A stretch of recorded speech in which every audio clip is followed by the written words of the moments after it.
Hi guys, today I would like to show you how to remove a pipe from a SharkBite connector. All you need to use is a wrench and a plier. If your pipe is attached to a piping system, this is actually very easy and one person can do it easily.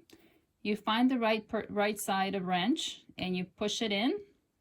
And all you need to do is push in this little brown lip. And while you're pushing it really hard, you pull away from the piping system and it will release.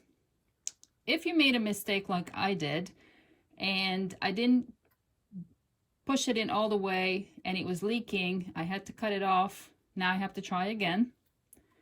I can actually use the other side, place it in, push it all the way in, but now I need another person to grab the plier and pull the pipe out because it's really hard to push hard, grab everything,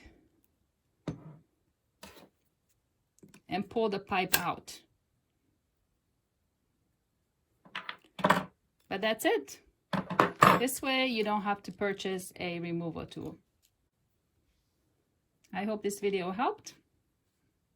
Please subscribe to my channel. See you next time.